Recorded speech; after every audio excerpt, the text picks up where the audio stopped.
Hello everyone, my name is Jessica Acosta. I'm a PhD student at the University of Illinois, and today I will share with you the results of my master's thesis, where we observe that the concentration of digestible energy in corn-based diets fed to gestating and lactating sows is increased by adding xylanase to the diets. Dietary fiber is found in plants' ingredients and corresponds to all undigestible carbohydrates and lignin. Arabinoxylans are the main type of polysaccharide found in the fiber portion of cereal grains and cereal grains co-products. For example, in corn and wheat, arabinoxylans were reported as 58 and 64% of the dietary fiber content, whereas other dietary fiber contents, such as cellulose or beta-glucans, are present in less concentration. Why is this important? Dietary fiber has been associated with negative effects in pigs when it's fed in high quantities. Those effects are less energy available for the animals, decreased digestibility of other nutrients such as amino acids and minerals, and reduction of growth performance when fed to growing pigs. What is the challenge? Pigs lack fiber digesting enzymes, and the inclusion of dietary fiber in diets for pigs results in fermentation. However, fermentation does not contribute too much to the energy requirement of the animals. Therefore, exogenous enzymes such as xylanase have been proposed to improve the fermentability of dietary fiber. Xylanase is a carbohydrate produced by bacteria and fungi that hydrolyzes the beta-1,4 glycosidic bond between xylose units in the arabinoxylan backbone. This results in the release of xylose arabinose or xylo-oligosaccharides that can be absorbed or fermented by the microorganisms in the hindgut. Previous experiments have indicated that the addition of xylanase in diets for growing pigs increases nutrient digestibility, feed intake, and in lactating sows increases litter weight gain and reduces body weight loss during lactation. However, there is limited information about the effects of xylanase added in diets for gestating and lactating sows. Therefore, we conducted an experiment to test the hypothesis that exogenous xylanase added to diets for gestating and lactating sows will increase the apparent total tract digestibility of energy and total dietary fiber and increase the concentrations of digestible and metabolizable energy during 2 reproductive cycles. Moving on to the materials and methods, first I'll start explaining the experimental diets. 4 experimental diets were used. A controlled gestation diet containing corn, soybean meal, soybean hulls, distilled dry grains with solubles, and wheat millings, and a controlled lactation diet containing corn, soybean meal, soybean hulls, and wheat millings were formulated. 2 additional diets with the addition of 16,000 units of an exogenous xylanase to the control diet were formulated as well. Lactation diets included 0.4% of titanium dioxide as an indigestible marker. A total of 106 animals were allotted to 4 blocks in a randomized complete block design. Animals were housed in individual stalls 7 days after breeding and allotted to the experimental diets also at that time.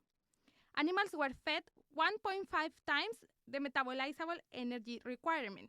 On day 30, 8 non-pregnant sows were removed of the experiment. For each block, 6 sows per treatment were moved to metabolism crates from day 35 to 45, considered as mid-gestation, for total collection of feces and urine using the market-to-market procedure, with 3 days of adaptation and 4 days of collection. From day 95 to day 105, the same 48 sows were moved back into the metabolism crates for collection of feces and urine as explained for mid-gestation. On day 106, animals were moved to the farrowing crates and were fed the lactation diets. Farrowing happened around day 115 of gestation and sows were fed ad libitum during the lactation period. From day 10 to day 14 of lactation, fecal samples were collected via grab sampling for digestibility calculations. Litters were weaned around 20 days after farrowing. Then, 63 sows were rebred and 8 non-pregnant sows were removed after pregnancy check. 46 sows were moved to the metabolism crates in mid and late gestation as explained for the first cycle for fecal and urine collection. And again, on day 106, sows were moved to the farrowing crates and treated as in the first cycle. Also, fecal samples were collected from day 10 to 14 of lactation. We calculated the apparent total tract digestibility of dry matter, gross energy, soluble, insoluble, and total dietary fiber, and the concentration of digestible energy and metabolizable energy. Data was analyzed using PROG-MIS of SAS with the sow as the experimental unit, diet at fixed effect, and animal within block and blocks as random effects. Moving on to the results. First, I want to show you the composition of the diets. It was a long experiment and we had several batches of the diets, but the composition of the control diet in blue bars did not differ of the composition of the diet with xylanase in orange bars. The only difference was the activity of the enzyme, which corresponds to 16,000 units in the diets with xylanase and less than 2,000 units in the control diets. The amount of energy was consistent between diets, and it's also the case for all the other nutrients, and it was also the case for the lactation diets. Now, when we look at the digestibility in mid-gestation of the first cycle, there were no differences in the apparent total tract digestibility of dry matter, gross energy, insoluble, soluble, and total dietary fiber between groups. And the concentrations of digestible energy and metabolizable energy were not different between groups. In late gestation, the apparent total tract digestibility of dry matter, insoluble, and total dietary fiber was greater in sows fed the diet with xylanase compared with the control. However, there were no differences in the concentrations of digestible and metabolizable energy in late gestation, indicating that the increased fermentability of fiber has low contribution to the energy status of the animals. During the first lactation, the apparent total tract digestibility of dry matter, gross energy, insoluble dietary fiber, and total dietary fiber was greater in sows fed the diet with xylanase compared with the control. And this results in greater concentrations of digestible energy in sows fed the diet with xylanase than the control. Moving on to the results for the second cycle, we observed that sows fed diets with xylanase had greater apparent total tract digestibility of gross energy and a tendency for greater digestibility of dry matter than sows fed the control diet. And greater concentrations of digestible energy were observed in sows fed the diet with xylanase in mid-gestation of the second cycle. In late gestation, the apparent total tract digestibility of dry matter was greater in sows fed diets with xylanase, and a tendency for greater digestibility of soluble fiber in sows fed diets with xylanase was observed. Also, a tendency for greater concentration of digestible energy was observed in sows fed xylanase in the diet.